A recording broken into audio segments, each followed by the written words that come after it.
আসসালামু আলাইকুম, তো সবাইকে স্বাগতম জানাচ্ছি ডেইলি রান্নাঘরে। তো আজকে আমি যা রান্না করব সেগুলো আপনার দাঁড়ান একটু অপেক্ষা করেন। ডাল চচ্চড়ি রান্না করব, তো সেটার জন্য আমি ডালগুলো নিয়ে নিয়েছিলাম। তো সেটা আপনারা দেখছেন। তো এখন আমি ডালটা ভেঙে নিতেছি। তো তারপর এদিকে পেঁয়াজ রসুন নিয়ে নিয়েছি। তো দেখতে থাকেন আমরা কি করি। আশা করি এটা আপনাদের হেল্প করবে।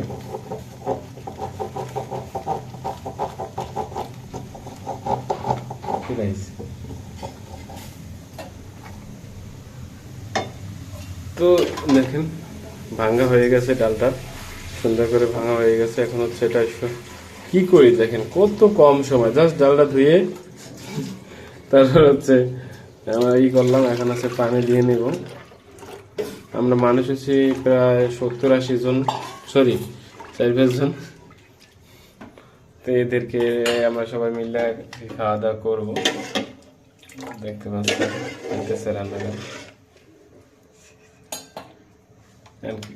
এখন লবণ দিয়ে নেব, পরিমাণ একটু হালকা বেশি, কারণ লবণটা যেন কম না হয়, এই জন্য পরিমাণ একটু হালকা বেশি, মানে 1 কোয়া বেশি। তো এখন কাঁচামরিচ নিয়ে নিছি, এটার ভেতর দিয়ে নেব। দেখতে পাচ্ছেন কাঁচামরিচগুলো এখন ভাজতেছে, কারণ এর ওজন কম, এই জন্য ভাজতেছে। জালটা একটু কমাই দেবো, না সরি বাড়াই দেবো। তো গাইস আমি একটু মজা করলাম আর কি, আপনারা মাইন্ড করেন না।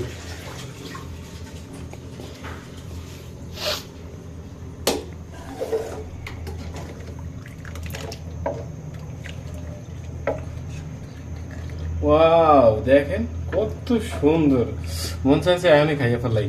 তো এরকমের কারা ডাইল পছন্দ করেন? আমার ডাইল পছন্দ মাছ দিয়ে বা কোনো কিছু দিয়ে, বিশেষ করে আলু ভর্তা দিয়ে আমার কাছে ডালটা অনেক ভালো লাগে। তো গাইস দেখেন কত সুন্দর একটা কালার। আমি কাছ থেকে দেখাই যে কত সুন্দর। দেখেন কালারটা হয়েছে কি, তো দেখেন এই যে প্রচুর একটা কালার। ডাল পাইছো? এই ডাল আমার বোর শ্বশুর বাড়ি যেতেছে, তার মানে আমার মা নাকি। তো দেখেন কত সুন্দর একটা কালার, মানে না দেখলে, মানে না খাইলেই মিস। তার কাছে থেকে আমরা দেখাইতেছি বাবা, দেখাইতে যাই আমি খুবই আঘাতপ্রাপ্ত হয়েছি। দেখেন রান্না কাটতে গেলে না কাটে নাই সরি। তো কারা কারা এভাবে রান্না করেন সেটা আর কি জানাবেন। তো এভাবে হইতে থাকবে, উতলান পর্যন্ত আমাদের অপেক্ষা করতে হবে। যতক্ষণ না পর্যন্ত ভালোভাবে উতলায় ততক্ষণ পর্যন্ত আমাদের অপেক্ষা করতে হবে। তো ব্যাটারি লো, এই জন্য লাইটটা অফ হয়ে গেছে, এই জন্য আলোটা কমে গেছে। তো আপনার মাইন্ড করেন না।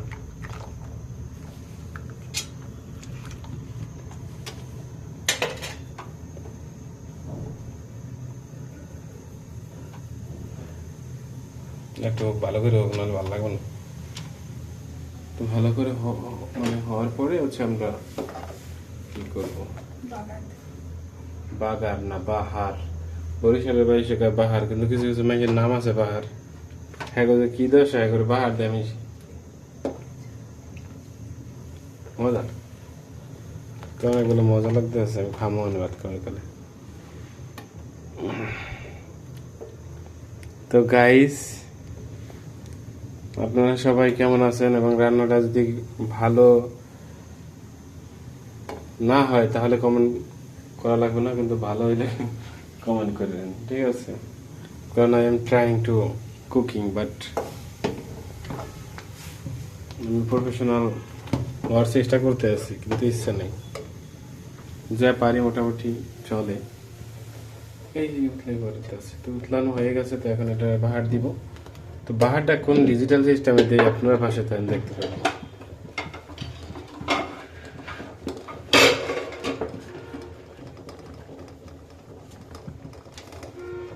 এখন একটু উঠে ওই পাশে রাখবো। দেখতেছেন এই সেই আগুন, যে আগুন দিয়ে আমার রান্না।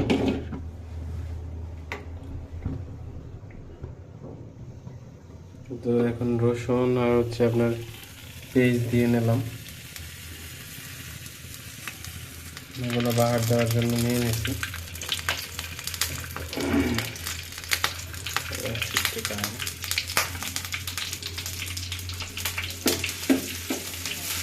দেখতে পাচ্ছেন কত সুন্দর একটা সাউন্ড রান্না বান্না করলে হয়। এটা সাধারণত যারা রান্না না করেন এরা জানেন না।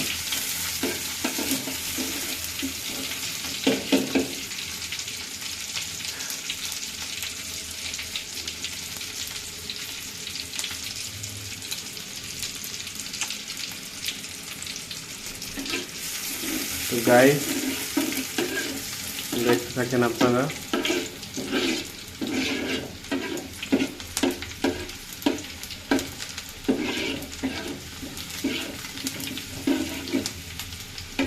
তো আগামীকালকে রান্না সবগুলোই আপনাদের লাইভের মাধ্যমে দেখাবো যদি বাইসে থাকি। আল্লাহ যদি বাসাই রায় আজকে তো ভিডিওর মাধ্যমে দেখতে পাইবেন, কিন্তু নেক্সট লাইভগুলো হচ্ছে আপনার নেক্সট ডে দেখাবো ইনশাআল্লাহ। দেখেন পেস্টটা রসুনটা একটু ভালোভাবে ভাজে নিচ্ছি, ভালো করে এভাবে ভাজতে হবে, নাহলে হবে না। কি করবো সময়। তো এখন হচ্ছে দেখেন বাহারটা কোন সিস্টেমে দেয়, দিলে বাহার হয়ে যাবে। যাদের নাম বাহার তারা যদি অডিয়েন্স দেখে দেন কমেন্ট করে জানাইবেন ইনশাল্লাহ। দেখেন ডালটা কিন্তু এখন হয়ে যাবে, কত সুন্দর একটা কালার এসে দেখেন, মানে কি বলবো। তো সবাই ভালো থাকেন, অলরেডি হচ্ছে রান্নাটা শেষ। আল্লাহ হাফেজ।